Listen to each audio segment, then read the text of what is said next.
Dear Mr. Henshaw, December 4th. Dear Mr. Henshaw, I am sorry I was rude in my last letter when I finished answering your questions. Maybe I was mad about other things, like Dad forgetting to send this month's support payment. Mom tried to phone him at the trailer park where, as Mom says, he hangs his hat. He has his own phone in his trailer so the broker who lines up jobs for him can reach him.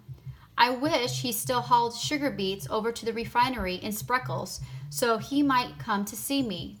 The judge in the divorce said he has the right to see me.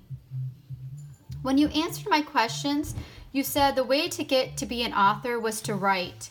You underlined it twice. Well, I sure did a lot of writing, and you know what? Now that I think about it, it wasn't so bad when it wasn't for a book report or a report on some country in South America or anything where I had to look things up in the library. I even sort of miss writing now that I finished your questions. I get lonesome. Mom is working overtime at Catering by Katie because people give a lot of parties this time of year.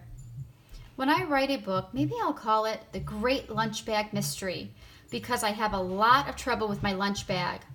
Mom isn't so great on cooking roasts and steaks now that Dad is gone, but she makes me good lunches with sandwiches on whole wheat bread from the health food store with good fillings spread all the way to the corners. Katie sends me little cheesecakes, baked just for me, or stuffed mushrooms and little things she calls canapes. Sometimes I get a slice of quiche. Today I was supposed to have a deviled egg. Katie buys the smallest eggs for parties, so half an egg can be eaten in one bite and won't spill on people's carpets. She puts a little curry powder in with the mashed up yolk, which she squirts out of a tube so it looks like a rose. At lunchtime, when I opened my lunch bag, my egg was gone. We leave our lunch bags and boxes, mostly bags because no sixth grader wants to carry a lunch box, lined up along the wall under our coat hooks at the back of the classroom behind a sort of partition. Are you writing another book? Please answer my letter so we can be pen pals. Still your number one fan, Lee Botts. So on these pages, he's saying how he feels. In one aspect, he's saying that he feels alone. It says, I get lonesome. His mom is working a lot of overtime, and so that means that she's gone a lot. He's thinking about writing a new book because, once again, someone at school is stealing some of his lunch. So I don't think that it seems like he's kind of sad. Page 34, December 12th. Dear Mr. Henshaw, I was surprised to get your postcard from Wyoming because I thought you lived in Alaska. Don't worry, I get the message. You don't have a lot of time for answering letters. That's okay with me because I'm glad you were busy writing a book and chopping wood to keep warm. Something nice happened today.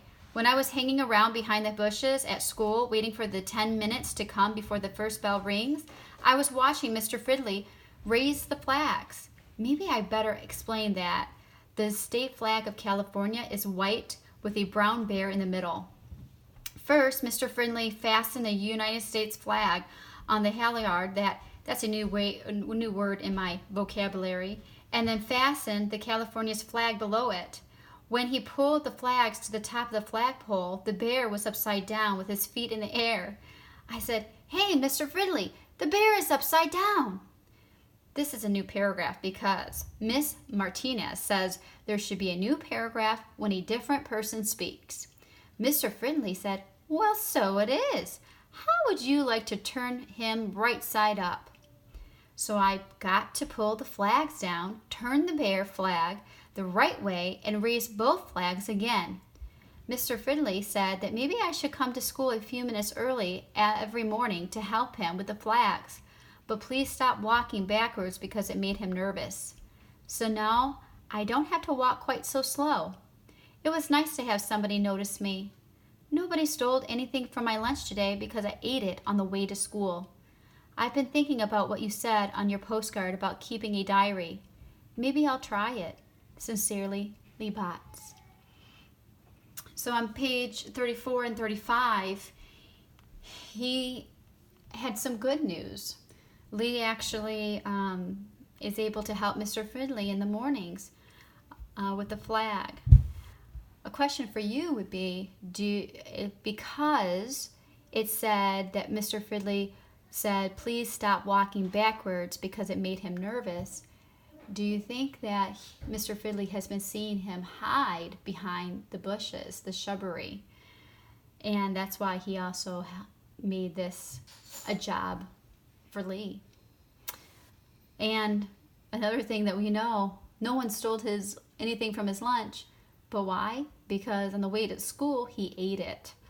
So how would you feel if you ate it in the morning and you didn't have anything to eat at lunchtime? Page 36, December 13th.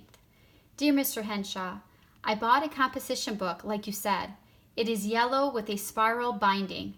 On the front, I printed Diary of Lee Marcus Botts, Private, Keep Out. This means you. When I started to write in it, I didn't know how to begin. I felt as if I should write Dear Composition Book, but that sounds dumb. So does the dear piece of paper. The first page still looks the way I feel, blank. I don't think I can keep a diary. I don't want to be a nuisance to you, but I wish you could tell me how. I am stuck. Puzzled reader, Lee Botts.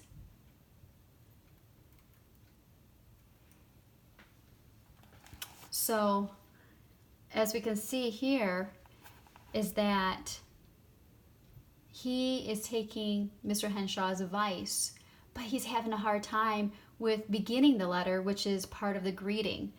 Nothing sounds right to him, so he's drawing a blank. Page 37, December 21st. Dear Mr. Henshaw, I got your postcard with the picture of the bears. Maybe I'll do what you said and pretend my diary is a letter to somebody. I suppose I could pretend to write to Dad, but I used to write to him and he never answered. Maybe I'll pretend I am writing to you because when I answered all your questions, I got the habit of beginning, Dear Mr. Henshaw. Don't worry, I won't send it to you. Thanks for the tip. I know you're busy. Your grateful friend, Lee Botts. So he puts he gives us a little bit of his feelings in there. Why doesn't he want to write to Dad? What's the biggest thing? Why he doesn't want to write to Dad? Well, he's done it before, and has his dad responded? And the answer is no. So how do you think that makes Lee feel?